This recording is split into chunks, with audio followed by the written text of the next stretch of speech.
Today, I want to talk about possibly the greatest tragedy of our time, at least in the developed world, and that is trying to get a partner, and how often it simply does not work out well for people. They either get partners that are unhealthy or toxic for them, or they stay miserably single. Today, I'm going to talk about why that keeps happening.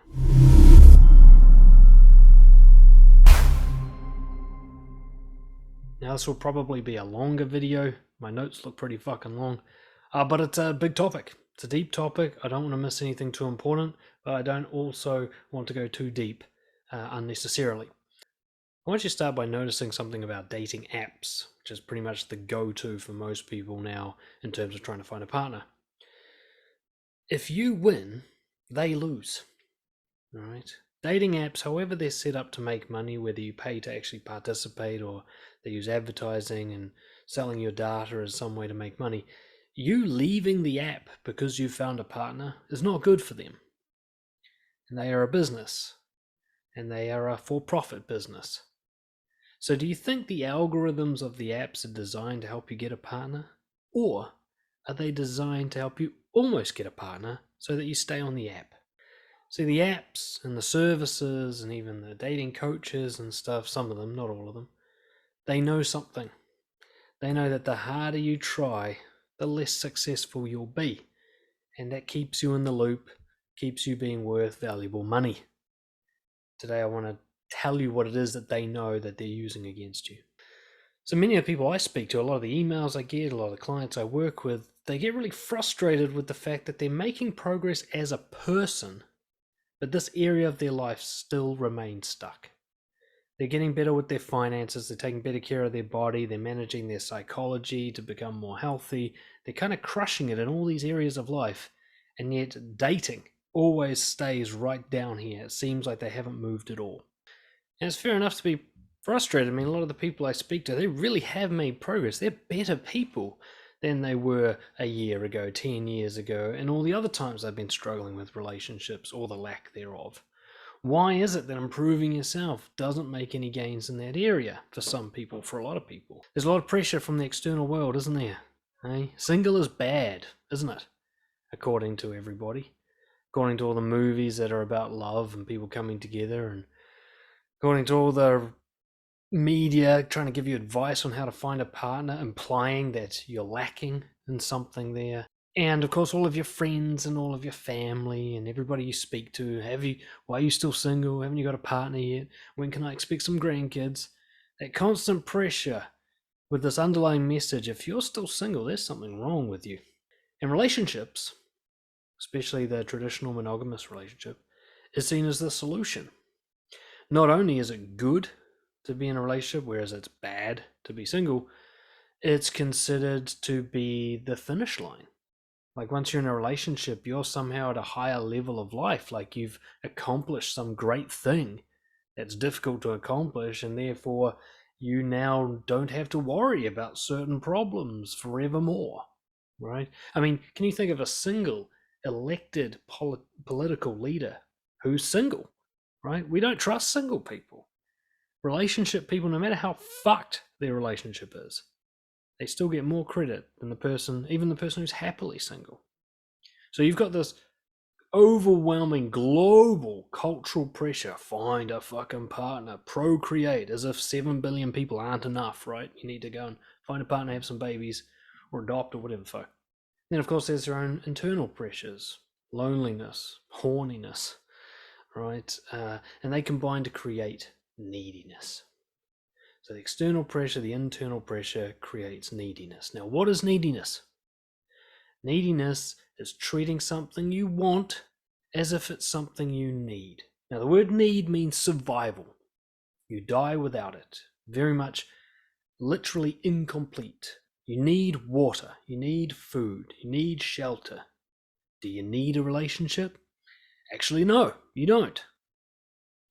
But when you want it so bad that you can't enjoy life without it, you're treating it as if it's needed. And you create what we call neediness.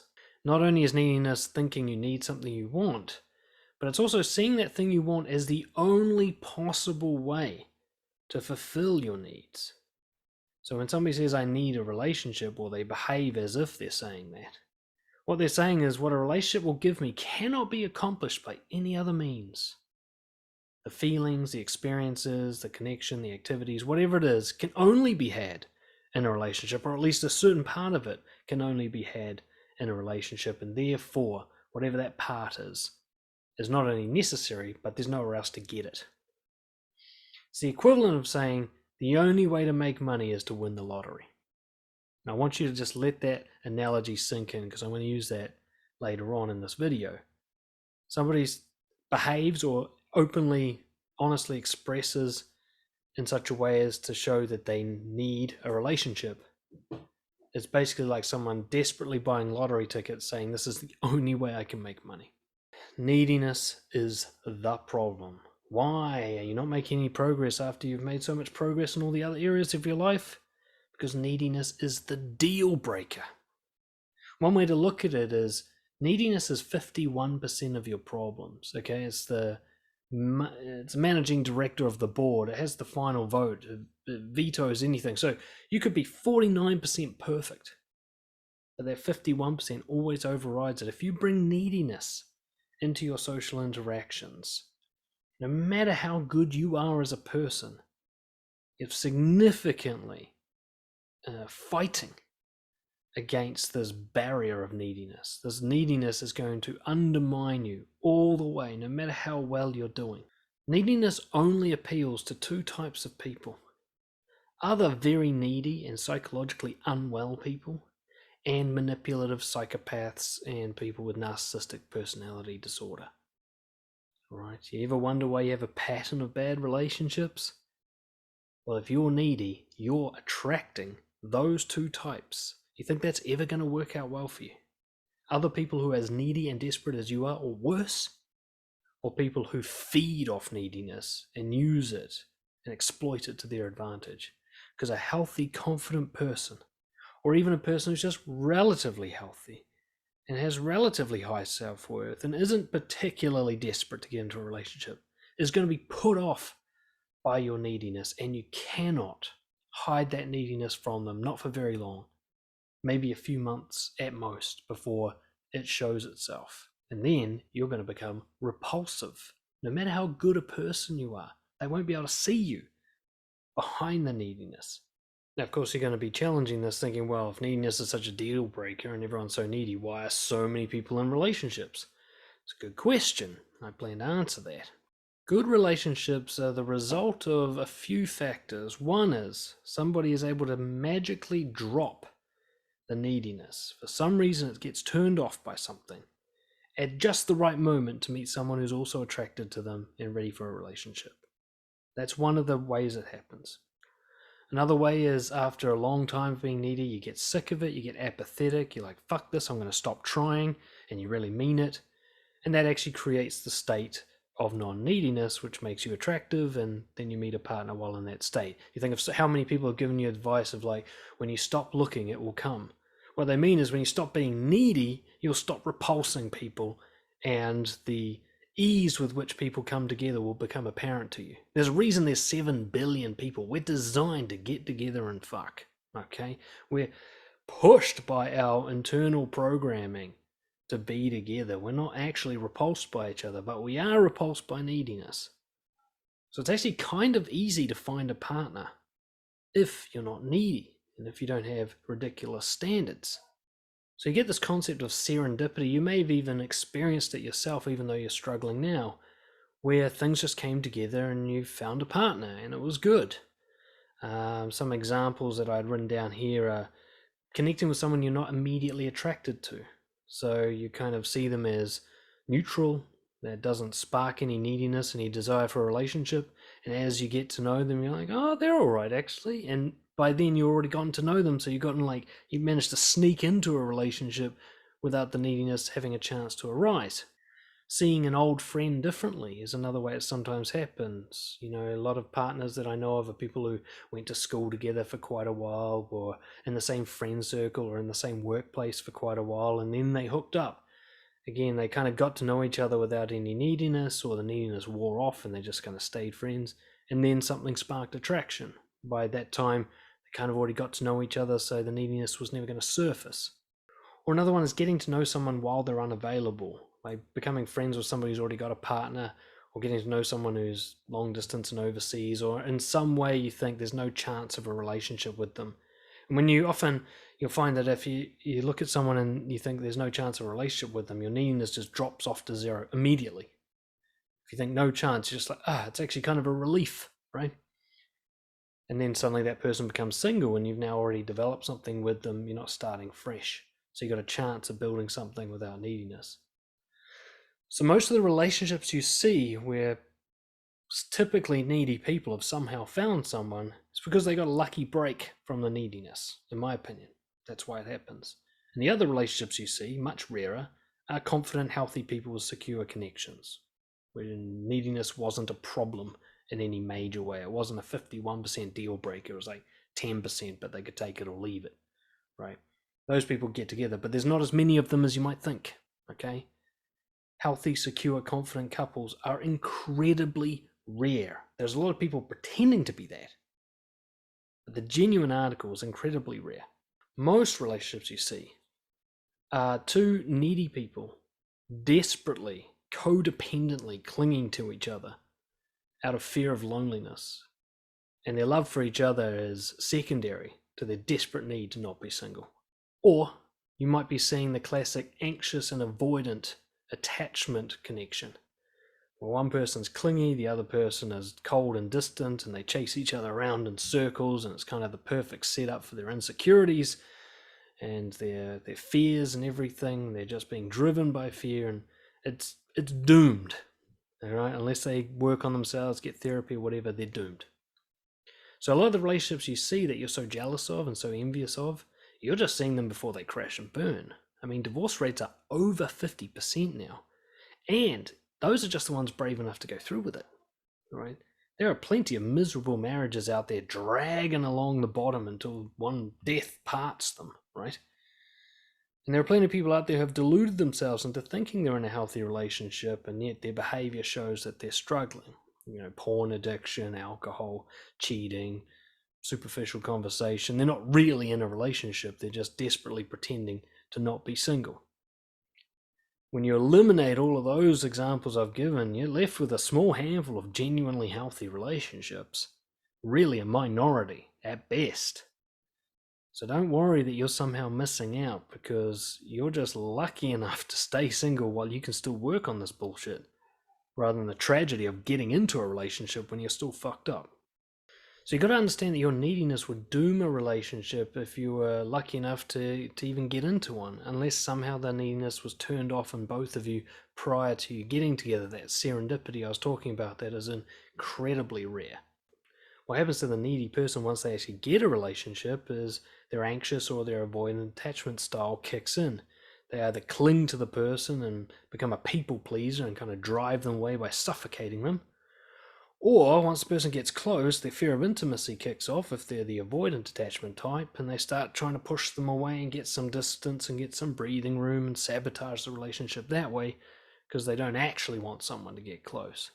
So this is the shit you got to work on while you're still single, because, well, you can work on it in relationships, but it's going to cost somebody else. You're going to have to hurt them while you work on yourself, and that's not actually necessary. So the key is simple, and my apologies for the ridiculous suspense getting here. Find a way to live where you don't need a relationship. Live in a way where you feel certain you can enjoy being single forever. To achieve that mental state of confidence is the prerequisite to a healthy relationship. You must get there first, or if you're incredibly lucky, you can get there while you're in a relationship.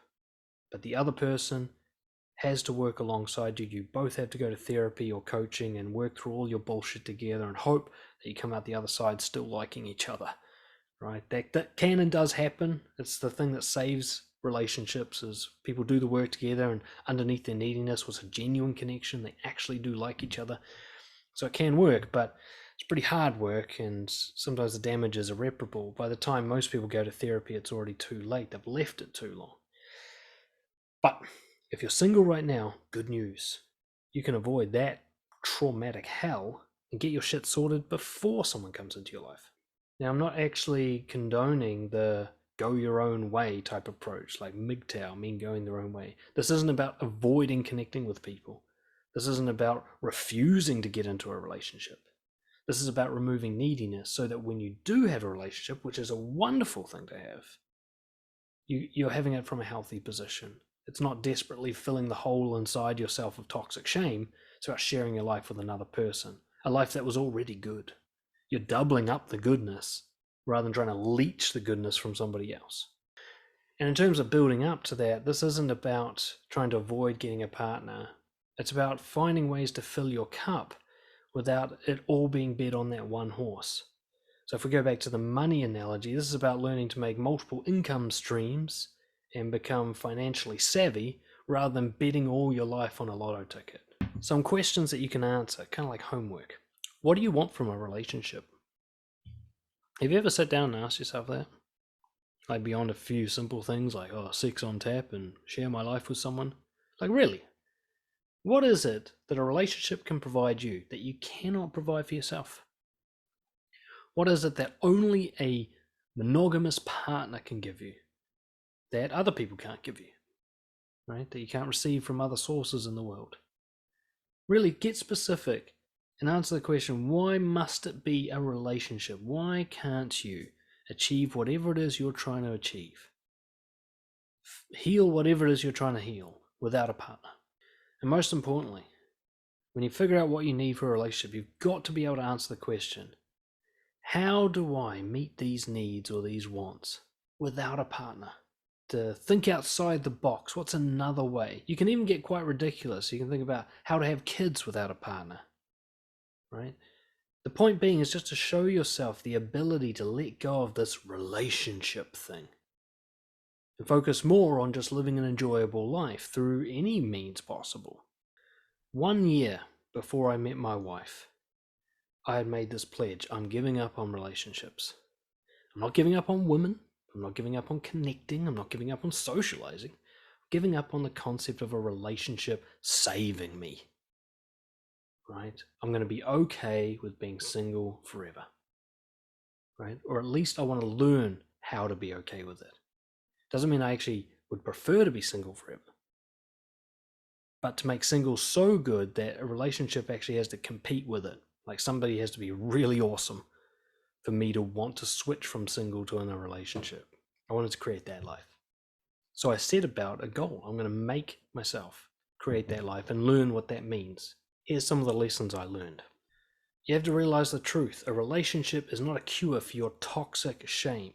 Toxic shame is the belief that there's something fundamentally wrong with you, something fundamentally unlovable. Another person cannot fix that for you. They can only temporarily salve it. They can only temporarily make you feel a little calmer about it, but they can't fix it because it's not about them. You have to get in touch with your core values, honesty, courage, curiosity, to figure out and face whatever fears you've got, whatever fucked up programming your parents or your school or the bullies did to you to make you think you're not okay as you are.